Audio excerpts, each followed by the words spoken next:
Olá pessoal, Deus abençoe a todos vocês. Vamos meditar agora Lucas capítulo 15, versículo 11, parábola do filho pródigo. Então, ele vai dizer assim: E disse, um certo homem tinha dois filhos, e o mais moço deles disse ao pai: Pai, dar-me a parte dos bens que me pertence. E ele repartiu por eles a fazenda, né, os haveres, a herança. Então, o que que acontece? Aqui fala da história de dois filhos e um pai, né? O privilégio não é o pai que tem dois filhos, mas é filhos que têm o mesmo pai nessa passagem. São dois irmãos, né? Que vai falar aqui da história dos dois. E ele vai relatar o seguinte, que quando é, Jesus é o pai. Esse pai está representando Jesus, Deus.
Então, o privilégio aqui não é o pai que tem dois filhos, mas filhos terem o mesmo pai. São dois irmãos que têm o mesmo pai.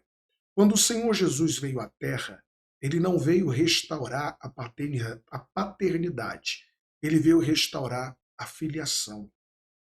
Porque Deus ele nunca deixou de ser pai. O ser humano que deixou de ser filho. Então, esse filho mais moço, mais jovem, ele pediu a herança para o seu pai, porque ele queria ir embora. Quer dizer, ele não queria a riqueza, porque ele já era rico. Ele queria a herança, quer dizer, ele queria independência. Ele estava ali declarando independência do pai.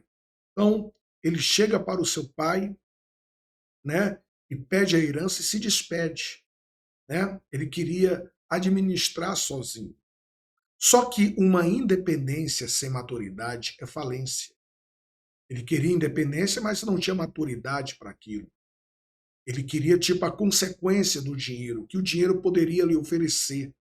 Mas a consequência do dinheiro sem a responsabilidade, né, não vai dar certo. Quer dizer, ele foi embora, ele foi para longe do pai. Toda bênção sem maturidade te leva a um lugar de perdição. A herança estava pronta para ele, mas ele não estava pronto para a herança. Então foi isso que aconteceu. Então, faça uma análise. O que aproximou esse rapaz do pai foi a herança, mas o que fez ele se afastar do pai também foi a herança. Né?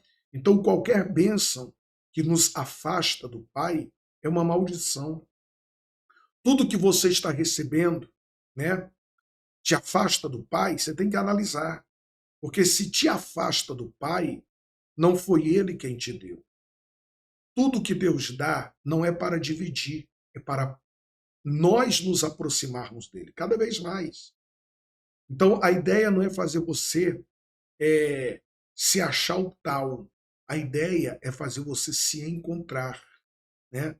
A ideia é fazer você se aproximar de Deus. Então, quando ele recebeu a herança, a primeira coisa que ele fez foi ir embora, ele se afastou do pai. Né? Você só recebe a herança da pessoa que morre. Ele recebeu a herança de alguém vivo. Quer dizer, ele estava declarando que o pai morreu para ele. Só que, na verdade, quem estava morto era ele. E ele foi embora com a herança. A Bíblia diz que poucos dias depois, o filho mais novo, ajuntando tudo, partiu para uma terra longínqua e ali desperdiçou seus bens vivendo dissolutamente. Quer dizer, ele pegou essa herança, foi embora, né? Ele foi para longe da casa do pai e foi em busca dessa tal liberdade. Ele foi se entregar aos prazeres da carne, né? Então, quando você ouve uma história como essa, a gente tende a desejar o mal, né? Quando a gente vê uma pessoa que se afastou e a pessoa está se dando mal, a gente tende a julgar a pessoa. Olha, tá vendo? Ela está pagando pelo erro que cometeu, bem feito, tal. Mas lembre-se, ele era jovem. Era como se pudéssemos falar hoje, um jovem com grana sem maturidade. Tem coisas que você só vai aprender a administrar quando o pai te orientar. Você pode até saber algumas coisas, mas tem coisas que só o conselho do pai para te orientar, para te ensinar. Então, qual é a lição aqui? Por que, que o pai antecipou a herança, né? Foi para dar uma lição para ele. O pai estava dizendo para ele: olha, você não vai conseguir administrar sozinho, longe de mim. Você não está pronto para isso. Você não está pronto para governar. Você tem até direito, mas não está pronto. Você quer, mas não é o momento ainda. E a Bíblia diz: e havendo ele gastado tudo, houve naquela terra uma grande fome e começou a padecer necessidades. Quer dizer, ele foi gastar, né? Com mulheres, com amigos, com farra, com orgia. Então, o que, que eu aprendo aqui? A herança, que era para ele gastar a vida inteira, ele gastou em pouco tempo.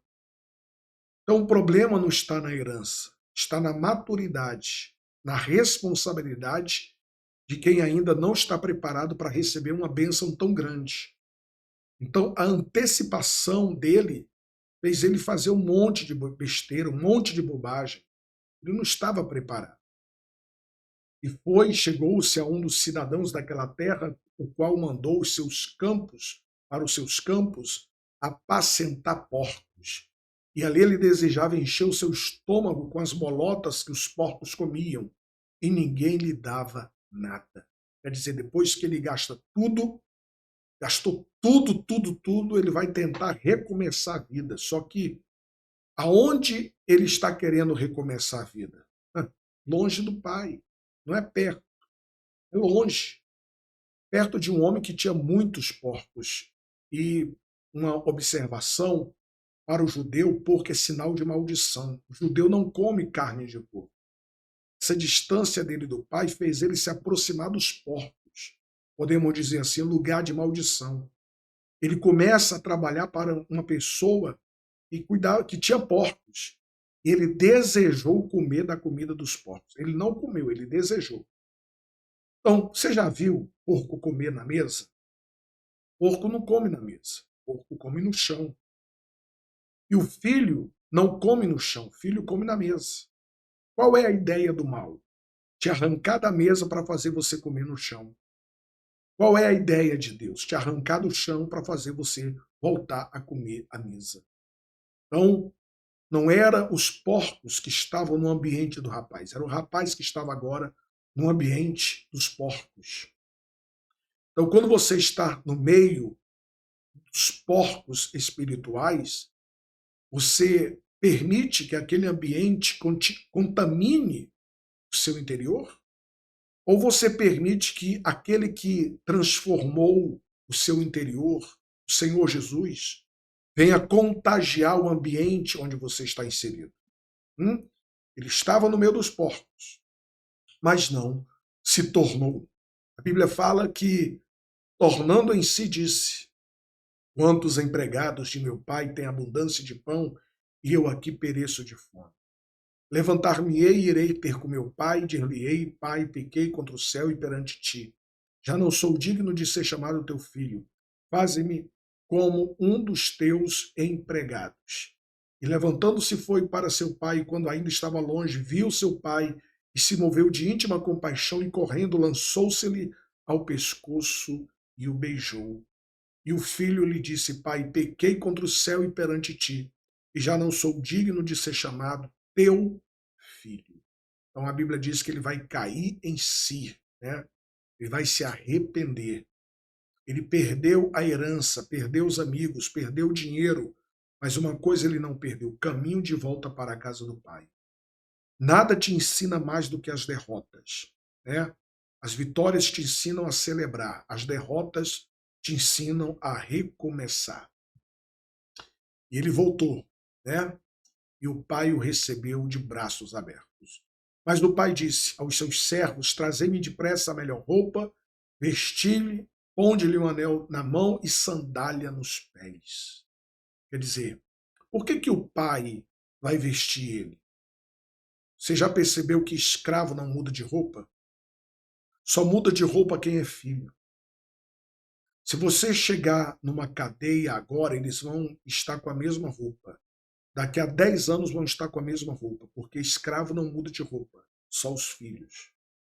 E a Bíblia fala que ele vai entregar para o filho um anel, né?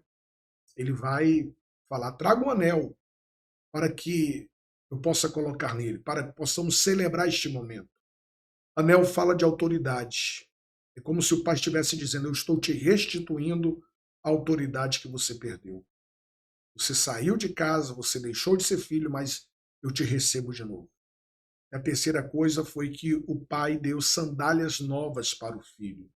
Quer dizer, você não vai mais andar nos caminhos velhos, nos velhos caminhos. Por isso, das sandálias, as sandálias novas. E a Bíblia vai dizer: trazei-me o bezerro cevado e matai-o e comamos, e alegremo-nos, porque este meu filho estava morto e reviveu, tinha se perdido e foi achado, e começaram a alegrar-se. Muito forte, não é verdade? Quer dizer, o pai vai fazer um banquete para ele, vai fazer uma festa para ele. Pega um novilho, né? A Bíblia diz que eles começam a festejar. Por isso que você nunca pode criticar alguém que está celebrando. Você não sabe em que chiqueiro ele esteve antes. Você nunca pode criticar quem está feliz, feliz demais. Você não sabe de que buraco essa pessoa estava enfiada e foi tirada dali. Então, porque ele estava morto, mas reviveu. Quer dizer, não existe vida longe do Pai. E o seu filho mais velho estava no campo, e quando veio e chegou perto de casa, ouviu a música e as danças. E chamando um dos servos, perguntou-lhe o que era aquilo. E ele lhe disse: veio o teu irmão e teu pai matou o bezerro cevado, porque o recebeu são e salvo. Mas ele se indignou e não queria entrar. Então, o irmão, ele tem uma reação péssima, né? Ele fala: poxa, como que esse irmão fez uma burrada tão grande, né? E mesmo assim meu pai faz uma festa para ele. E saindo seu pai, rogava-lhe que entrasse com ele, mas respondendo ele, disse ao pai: eis que te sirvo há tantos anos, sem nunca transgredir o teu mandamento, e nunca me deste um cabrito para alegrar-me com os meus amigos. Olha só, né? Quer dizer, o irmão fica com uma espécie de ciúmes, né? Poxa, eu nunca ganhei um prêmio. E se meu irmão fez tantas bobagens, o senhor fez uma festa para ele. Quer dizer, ele estava se sentindo tipo injustiçado. A pergunta é, né? A pergunta é: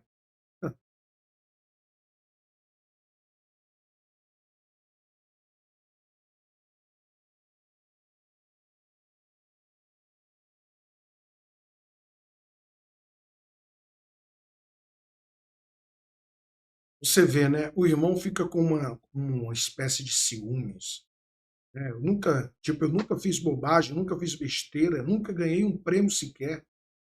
Ele estava se sentindo injustiçado. A pergunta é: quem estava mais perdido dos dois? Primeiro ou segundo? Se você for parar para pensar, ele estava tão perto do pai, mas tão longe ao mesmo tempo, né?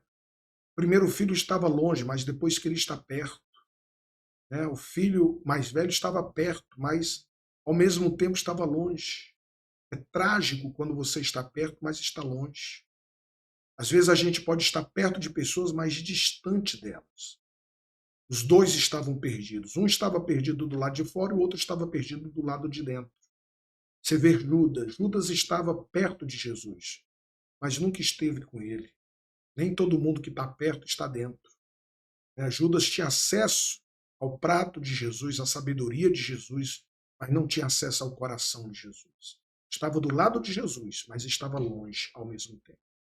Então é possível que alguém esteja dentro, mas pensando na rua. E alguém que está lá na rua, mas pensando dentro, pensando em voltar para o Pai. Então essa foi a situação. Vindo, porém, este meu filho, que me dispersou os teus bens com as meretrizes, mataste-lhes o bezerro cevado.